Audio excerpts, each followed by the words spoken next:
வணக்கம். உயர்ந்தவர்கள்ங்கிற கதையோட தொடர்ச்சியை இப்போ படிக்கலான் இருக்கேன். கதைக்கு போகலாமா? பேப்பரை பிரித்து வைத்துக் கொண்ட குருமூர்த்தியின் கவனம் அதில் பதிய மறுத்தது. ரவியின் முகம் எதற்காக அத்தனை வாட்டமாக இருந்தது? வகுப்பில் முதல் என்கிற போது குஷியாக அல்லவா இருந்திருக்க வேண்டும். அக்கா அவனை பேச விடாமல் ஏன் அப்படி விரட்டினாள்? ஒரு நிமிஷம் முழுசாய் போவதற்குள் இருப்பு கொள்ளாமல் போக பேப்பரை மடித்து வைத்துவிட்டு எழுந்து நின்றான். முன் அறையில் ரவி இருக்கிறானா என்று எட்டி பார்த்தான். இல்லை. ரமேஷ் மட்டும் தாத்தாவோடு உட்கார்ந்து ஸ்லேட்டில் ஏதோ எழுதி கொண்டிருந்தான். சமையலறையில் கமலாவுக்கு கூடமாட உதவி பண்ணி கொண்டு பானு இவனை கண்டதும், மாமா, உங்களுக்கு பிடிச்ச உருளைக்கிழங்கு கார பொரியல் நானே செய்ய போறேன் என, ஐயோ, என் வயிறு என்ன பாவம் செஞ்சதோ என்று சில நொடிகள் அங்கேயே நின்று அவளை சீண்டினான். பின்னர் வேக வைத்த உருளையை உரிக்கும் வேளையில் அவளுக்கு உதவிவிட்டு பின்கட்டுக்கு சென்றான். தோய்க்கும் கல்மேல் குத்து காலிட்டு வலது கையை மேலே தூக்கி சட்டை கையில் முகத்தை துடைத்தவாறு ரவி, அழுகிறானா? சத்தம் போடாமல் அவனிடம் சென்று தோளில் கை வைத்து, ரவி என்றான். திடுக்கிட்டு திரும்பிய ரவியின் கண்களில் நீர் முத்துக்கள். அவசரமாக குனிந்து சட்டையை உயர்த்தி முகத்தை துடைத்து கொண்டவனை குருமூர்த்தி அணைத்து கொண்டான். என்னடா? ஒன்றும் இல்லை மாமா, கண்ணில் தூசி விழுந்துட்டுது. இதான வேணாங்கிறது? என்ன பாரு, உண்மையை சொல்லு. நிஜமா ஒன்றும் இல்லை மாமா. மாமா மேலே உனக்கு பிரியம் இருந்தா மறைக்காம உண்மையை சொல்லணும். சொல்லு. ரவி பயத்துடன் சமையல் கட்டை பார்த்துவிட்டு குரலை தழைய விட்டான். அம்மா திட்டுவாங்க மாமா. தெரிஞ்சாதானே நான் சொல்ல மாட்டேன். வந்து ஸ்கூலில் அடுத்த வாரத்துலேருந்து லீவ் விடுறாங்க. சரி, அதுக்கும் மறுநாள் 10வது படிக்கிற பசங்களை பெங்களூர் மைசூருக்கு 5 நாளைக்கு எக்ஸ்கர்ஷன் கூட்டிகிட்டு போகிறாங்க. ஆளுக்கு 60 ரூபாய் தரணும். நான் கிளாஸ் லீடர் மாமா. நான் போகாட்டா நல்லாவே இருக்காது. இப்போ யார் உன்னை போக வேணான்னு சொன்னாங்க? ரவி சட்டை பொத்தானை திருகி கொண்டே பேசினான். நேற்று ஸ்கூல்லேருந்து வந்ததும் அம்மா கிட்ட சொன்னேன். ஏற்கனவே நாம் எல்லாருமா சேர்ந்துக்கிட்டு மாமாவை குத்தி பிடுங்கிட்டு இருக்கோம். நமக்காக உழைச்சி அவன் தேஞ்சு போயிட்டான். இன்னும் இந்த தண்ட செலவெல்லாம் வேறையா? படித்து காலாகாலத்தில் வேலையில் உட்கார்ந்து சம்பாதிக்கிற வழியை பாரு. நீ போக வேணாம். மாமா கிட்ட இதை பற்றி பேசக்கூடாதுன்னு கண்டிப்பாக சொல்லிட்டாங்க. ஏமாற்றத்தில் உதடுகள் கோண கண்கள் கலங்க முற்பட்டதை மறைக்கும் பொருட்டு தலையை குனிந்து கொண்ட ரவியை குருமூர்த்தி தட்டி கொடுத்தான். இவ்வளோதானே? சரி, நீ குளிச்சுட்டு ஸ்கூலுக்கு புறப்படு. நான் அம்மா கிட்ட பேசிக்க. அவனை முடிக்க விடாமல் ரவி பயத்துடன் குறுக்கிட்டான். ஐயோ, நான் உங்ககிட்ட பேசினது தெரிஞ்சா அம்மா முதுகு தோலை உரிச்சிடுவாங்க மாமா. அவன் தோளை குருமூர்த்தி மறுபடியும் தட்டி கொடுத்து புன்னகைத்தான். எல்லாம் எனக்கு தெரியும், நான் பார்த்து கொள்கிறேன் என்றது அந்த சிரிப்பு. 1/2 மணி கழித்து குளித்து அலுவலகத்துக்கு தயாராக உடை எடுக்க வேண்டி அலமாரி கதவை திறந்த குருமூர்த்தி யோசனையுடன் தட்டில் வைத்திருந்த பேங்க் பாஸ்புக்கை எடுத்து பார்த்தான். இருப்பு 610 ரூபாய். அவசரமாய் உடம்பு அல்லது ஊருக்கு போக வேண்டும் என்றால் தேவைப்படும் தொகை. இதில் கை வைக்க முடியாது. அப்புறம் பாஸ்புக்கு பக்கத்தில் இருந்த காகித உரை மேல் பார்வை விழ எடுத்தான். முதல் நாள் சம்பளம் வாங்கி பல செலவுகளுக்கும் தனித்தனியாய் எடுத்து வைத்துவிட்டு மளிகை கடைக்கு கொடுக்க வேண்டிய பணம் ரூபாய் 245 அந்த கவரில் இருந்தது. மாதம் பண்டிகை விசேஷ நாள் என்பதை பொறுத்து மளிகை பில்லும் அமையும். 250 300 350 வரை.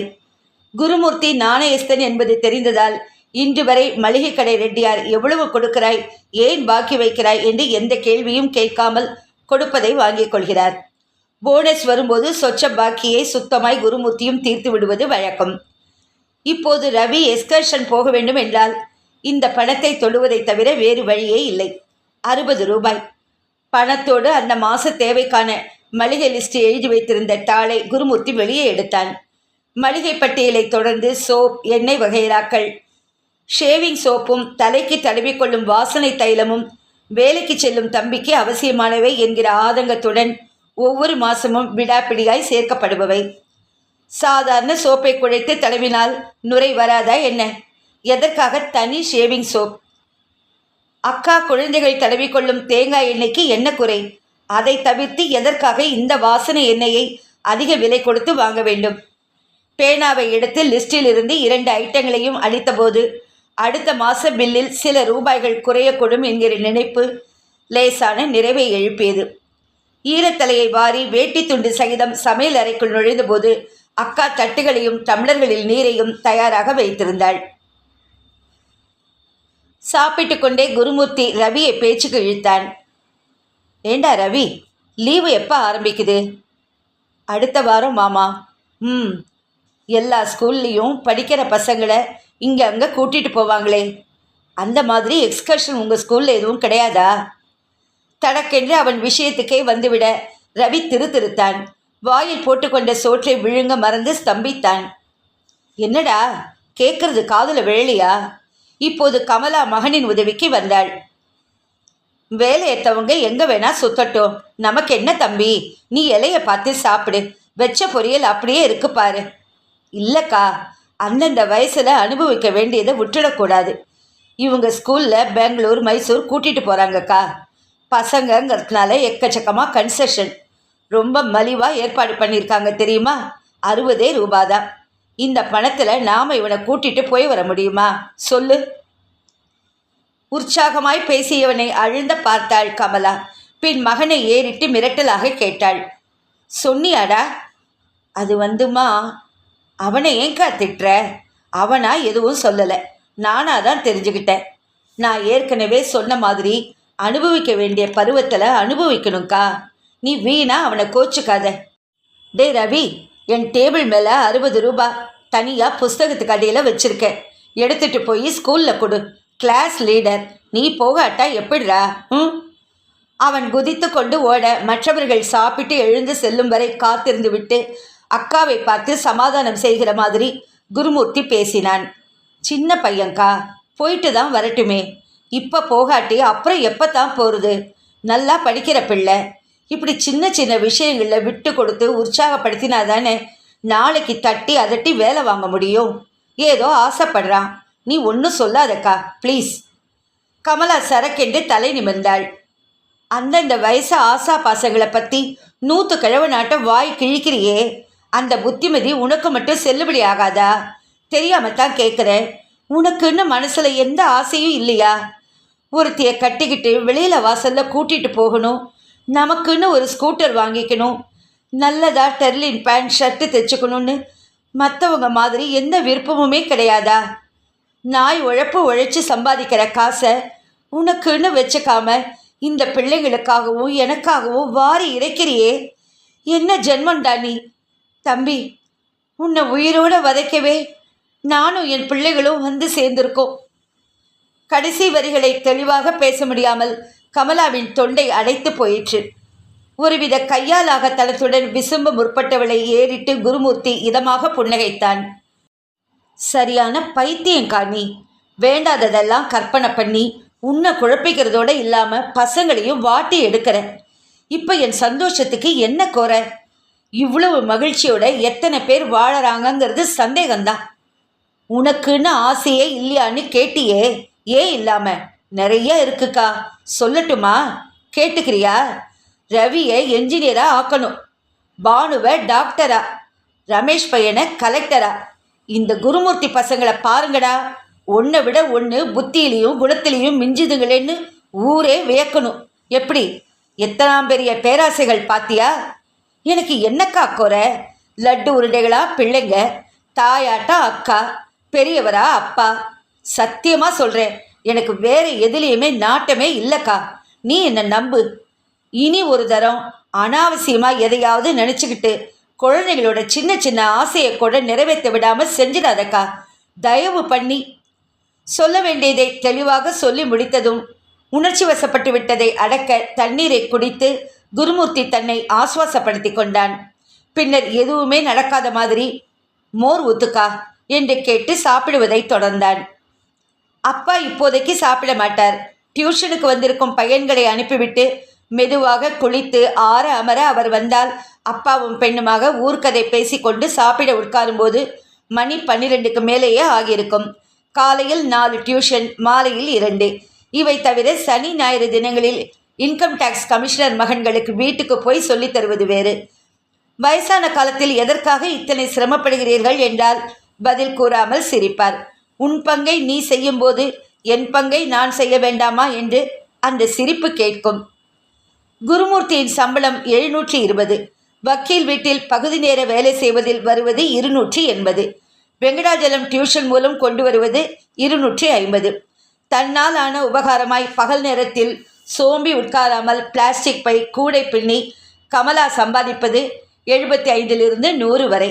ஆக மொத்தம் மாதம் 1300 போல வருவதில் ஆடம்பரமாக இருக்க முடியாவிட்டாலும் வயிற்றுக்கோ சாதாரண வசதிக்கோ குறைவின்றி அந்த 6 ஜீவன்களும் வாழ்வது உண்மைதான்.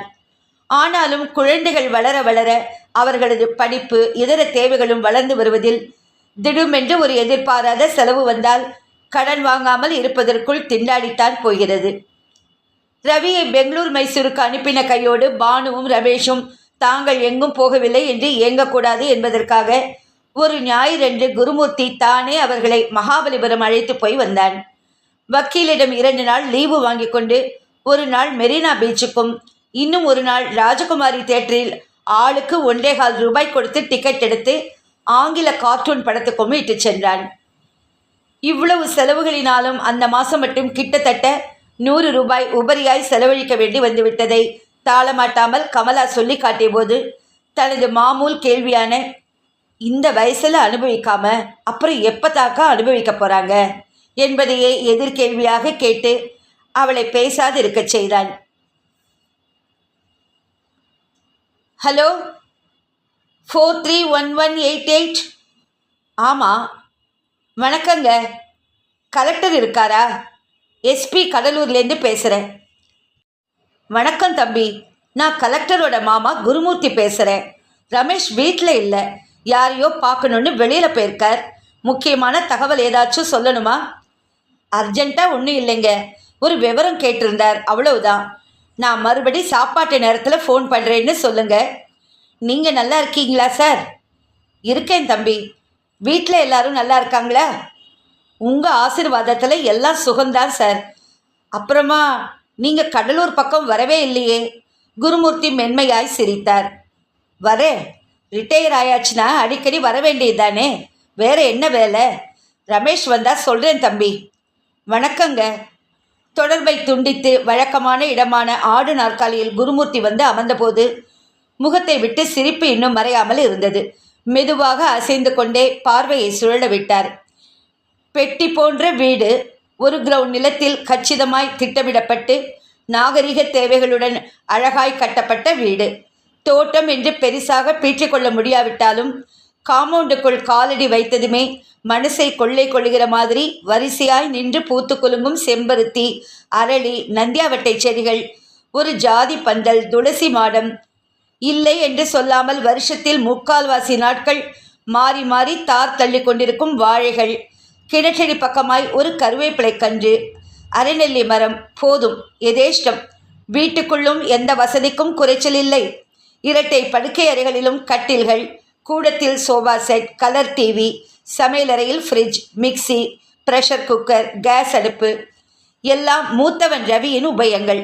ஒவ்வொரு முறை இந்தியாவுக்கு வரும்போதும் பார்த்து பார்த்து வாங்கி போட்ட சாமான்கள். ஆயிற்று, இந்த புரட்டாசி வந்தால் ரவிக்கு 37 வயசு முடியப் போகிறது. ராஜாமணி அத்தான் போனதும் கண்களை மலர்த்தி கொண்டு என்னை பள்ளிக்கூடத்தில் சேர்த்து விடுறீங்களா மாமா என்று கேட்டதும் இப்போதுதான் நடந்த மாதிரி இருக்கிறது. ஆனால் 31 வருஷங்கள் முழுசாய் ஓடிவிட்டன. ஐஐடியில் ரவிக்கு இடம் கிடைக்கும் என்று எதிர்பார்க்கவில்லைதான். எதற்கும் இருக்கட்டும் என்று கிண்டி என்ஜினியரிங் கல்லூரிக்கு விண்ணப்பித்த கையோடு இதற்கும் அப்ளை செய்து நுழைவு பரீட்சை எழுதியதும் லேசில் கிடைக்காத வரமாய் இடமே கிடைத்துவிட்ட செய்தி வந்தபோது நம்ப முடியாமல் திகைத்து போனதும் நேற்றுதான் நடந்த மாதிரி இருக்கிறது. ஐஐடி படிப்பில் பிரமாதமாக தேர்வு பெற்றதும் கூட படித்த நண்பர்கள் செய்த ரீதியில் ரவியும் அமெரிக்கா கலாசாலைக்கு மேற்படிப்புக்கு விண்ணப்பிக்க அதுவும் பலித்துவிட்டது. கலிஃபோர்னியாவின் தரம் வாய்ந்த பெர்க்லி யூனிவர்சிட்டியில் 1 ரூபாய் கை காசு செலவழிக்காமல் உதவி பணத்துடன் ரவி MBA படித்ததும் பின்னர் சிகாகோவில் உள்ள பெரிய கம்பெனியில் எக்கச்சக்க சம்பளத்தில் வேலைக்கு சேர்ந்ததும் நினைத்து பார்த்தால் கனவு மாதிரி தோன்றுகிறது. முதலில் குருமூர்த்திக்கு ரவி அமெரிக்காவிலேயே தங்கி வேலை பார்ப்பதில் விருப்பம் இல்லைதான். எங்களை எல்லாம் பிரிஞ்சு இருந்துகிட்டாவது அப்படி என்னப்பா சம்பாதிக்க வேண்டியிருக்கு என்று அவரும் கமலாவும் ஏகமனதாக கூறியபோது அதை ஏற்று 2 வருஷம் வேலை பார்த்து கொஞ்சம் அனுபவம் ஆனதும் வந்துடுறேன் மாமா என்று பணிவுடன் கூறி அவர்களை சம்மதிக்க வைத்தான். சொன்ன வார்த்தை தவறாமல் 2ஆம் வருஷ முடிவில் தாய்நாட்டுக்கு வரவே செய்தான். தனது சேமிப்பான $10,000 பணம், வீட்டுக்கு தேவையான மிக்சி, டிவி போன்ற சாதனங்கள் என்று மூக்கில் கை வைக்கும் அந்தஸ்துடன் வந்து இறங்கினவன் இரவு சாப்பாடானதும் எல்லாரையும் உட்கார வைத்து கொண்டு பேசினான். இதன் தொடர்ச்சியை நான் அடுத்த பகுதியில் படிக்கிறேன்.